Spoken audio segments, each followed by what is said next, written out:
সীমান্তে ৩ উত্তেজনা। সীমান্তে বারবার বাংলাদেশের উস্কানি। মালদা নদিয়ার পর ত্রিপুরা সীমান্তে উত্তেজনা ছড়ানোর চেষ্টা।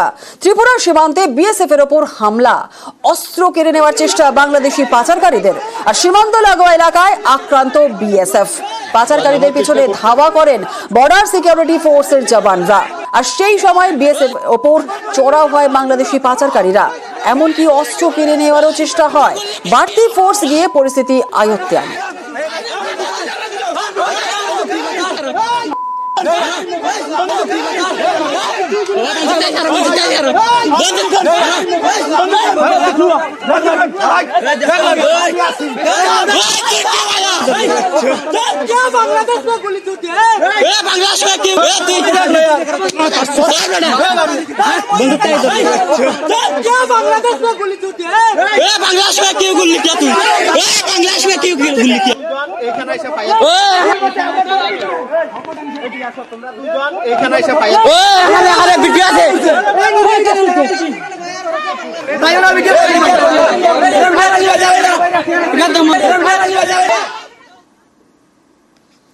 বাংলাদেশের ভারত বিদ্বেষ এবার মালদায় সীমান্তে বেড়া দিতে বাধা বিজেপির।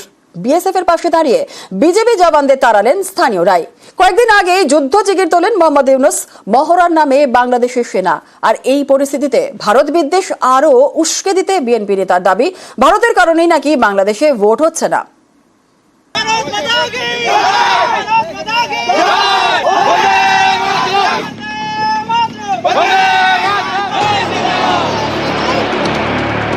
মালদার কালিয়াচকের সুখদেবপুর একেবারে ভারত বাংলাদেশ সীমান্ত। সোমবার এখানে কাঁটাতারের বেড়া দেওয়ার কাজ শুরু করে বিএসএফ। সেই কাজে বাধা দেয় বাংলাদেশের সীমান্ত রক্ষা বাহিনী।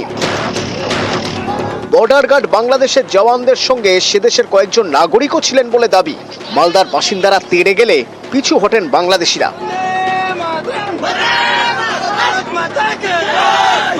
এ নিয়ে সোমবার থেকে মালদায় ভারত বাংলাদেশ সীমান্তে উত্তেজনা ছড়ায়। মঙ্গলবার সুখদেবপুর সীমান্তে বেড়া দেওয়ার কাজ শুরু করে বিএসএফ। তখনও সীমান্তের ওপারে সেদেশের নাগরিকদের নিয়ে দাঁড়িয়ে বিজিবি।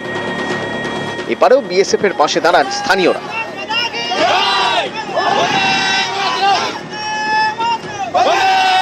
বাংলাদেশেরা আমাদের দেশে যে তারবন্দি করবে বা তারবাড়া করবে, সেই তারবাড়াটা করতে দিচ্ছে না। অনেক বাংলাদেশের ফৌজ ওরা বাধা দিচ্ছে।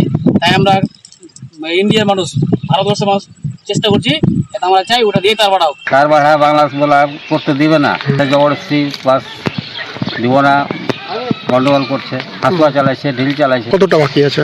ধরেন 1.5 কিলোমিটার। তারবাড়াটা হলে আমাদের সুবিধা আছে, উগ্রবাদী ঢুকতে পারবো না। আমরা বলছি তারবাড়াটা হোক। ভারতের সঙ্গে বাংলাদেশের সীমান্ত 2217 কিলোমিটার। এর মধ্যে অনেক জায়গাতেই কাঁটাতার নেই। মালদা, মুর্শিদাবাদ, নদিয়া এবং উত্তর 24 পরগনার সীমান্তের বড় অংশে ফেন্সিং নেই। মালদায় 158 কিলোমিটার সীমান্তের মধ্যে 32 কিলোমিটারে কাঁটাতার নেই। মুর্শিদাবাদে ভারত বাংলাদেশ সীমান্ত 272 কিলোমিটারে। এর মধ্যে 200 কিলোমিটার সীমান্তে কাঁটাতারের বেড়া নেই। নদিয়ায় ভারত বাংলাদেশ সীমান্ত রয়েছে 265 কিলোমিটারের। এর মধ্যে 21 কিলোমিটারে কাঁটাতার নেই। উত্তর 24 পরগনায় ভারত বাংলাদেশ সীমান্ত 214 কিলোমিটারের। এর মধ্যে 103 কিলোমিটারেই কাঁটাতার নেই। কোচবিহারে 500 কিলোমিটার সীমান্তের মধ্যে 50 কিলোমিটারে ফেন্সিং নেই। দার্জিলিংয়ে 25 কিলোমিটারের মধ্যে 3.5 কিলোমিটার খোলা। 120 কিলোমিটার সীমান্ত রয়েছে জলপাইগুড়িতে। এর মধ্যে 17 কিলোমিটারে ফেন্সিং নেই। উত্তর দিনাজপুরে 227 কিলোমিটারে ভারত বাংলাদেশ সীমান্ত। এর মধ্যে 7 কিলোমিটারে কাঁটাতার নেই। দক্ষিণ দিনাজপুরে 252 কিলোমিটার সীমান্ত, 25 কিলোমিটার কাঁটাতারহীন। বিএসএফ এর দাবি, গত কয়েক মাসে বাংলাদেশ থেকে অনুপ্রবেশের সংখ্যা বেড়েছে, তাই মালদায় কাঁটাতারের বেড়া দিচ্ছিল বিএসএফ। সেই কাজে তাদের বাধা দেয় বিজিবি।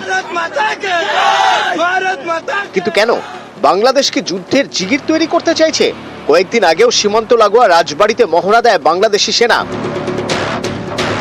বোমারু বিমান উড়িয়ে ট্যাঙ্ক নিয়ে মহড়ায় নামে পদ্মাপাড়ের সেনাবাহিনী।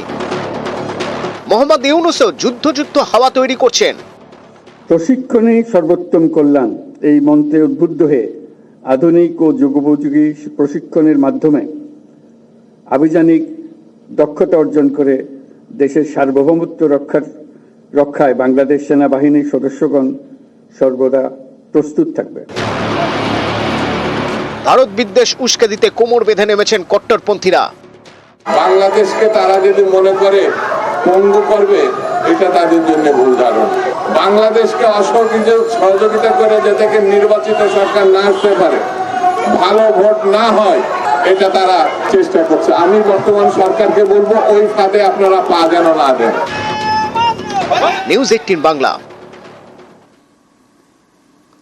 অশান্ত বাংলাদেশে সে দেশের বর্ডার গার্ডের অদ্ভুত দাবি।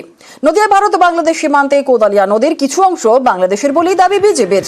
আর বাংলাদেশ বর্ডার গার্ডের এক সিনিয়র অফিসার যে মন্তব্য করেছেন, যেন এই জায়গায় কোনো অধিকার ছিলই না তাদের, আর সেই অধিকার এতদিনে অর্জন করেছে বাংলাদেশ। আদৌ কি তাই? কারণ ভারত বাংলাদেশের সীমান্ত নির্ধারিত, আর দু দেশের সীমান্ত নিয়ে কোনো বিবাদ নেই। তাহলে কেন এই ধরনের অদ্ভুত দাবি বিজেপির? নদীটি দেখতে পাচ্ছেন, এটা স্থানীয়ভাবে এই নদীটার নাম হচ্ছে কোদলা নদী, আর আমরা অফিসিয়ালি এটাকে আসলে কোদালিয়া নদী হিসাবে জানি। আগে যেটা হতো যে বাংলাদেশি কোনো নাগরিক যদি এই নদীর কাছাকাছিও আসতো বা নামার চেষ্টা করত, তখন আমাদের প্রতিপক্ষ কর্তৃক তারা বাধাপ্রাপ্ত হতো, যেটা গত কিছুদিন ধরে আমরা এটাকে উতরিয়ে এসেছি। বর্তমানে এই নদীটা যেহেতু বাংলাদেশের সীমান্তের অন্তর্ভুক্ত, এখন এই নদীতে পুরো আধিপত্য এবং নদীর পুরো অধিকার যেটা, সেটা আমরা প্রতিষ্ঠা করেছি। এবং বর্তমানে আমাদের প্রতিপক্ষ কর্তৃক আমাদের যারা স্থানীয় জনগণ আছে, তারা কোনো রকমের বাধার সম্মুখীন হচ্ছেন না। এবং আপনারা দেখছেন যে আমার বাম পাশে যেই নদীর উপরে দেখছেন, এখনই আমাদের লোকজন প্রায় কাজ করছে, বাংলাদেশি মানুষ যারা মাছ ধরার চেষ্টা করছেন। এই অবস্থাটা গত প্রায় 2 সপ্তাহ ধরে আমাদের এখানে চালু আছে। যদিও এই দাবি ভিত্তিহীন বলেই জানিয়ে দিয়েছে বিএসএফ। আন্তর্জাতিক সীমান্তের অখণ্ডতা রক্ষা করে বিএসএফ আন্তরিকতা ও নিষ্ঠার সঙ্গে সীমান্ত পাহারা দিচ্ছে। 2024-এর 19 ডিসেম্বর বিজেপি সদস্যরা নদীর ওপর নিয়ন্ত্রণ পেতে মোটর চালিত নৌকা এবং এটিভি ব্যবহার করে 24 ঘন্টা টহল শুরু করেছিল বলেই যে দাবি করেছে, সেই দাবি মন গড়া গল্প ছাড়া আর কিছুই নয়। বিজেপির করা মিথ্যা এবং বানানো দাবিগুলি দৃঢ়ভাবে অস্বীকার করা হয়েছে। বিএসএফ আশ্বস্ত করে যে ভারতের ভূমির 1 ইঞ্চিও দখল করা হয়নি বা প্রতিপক্ষের দ্বারা দখল করা যাবে না।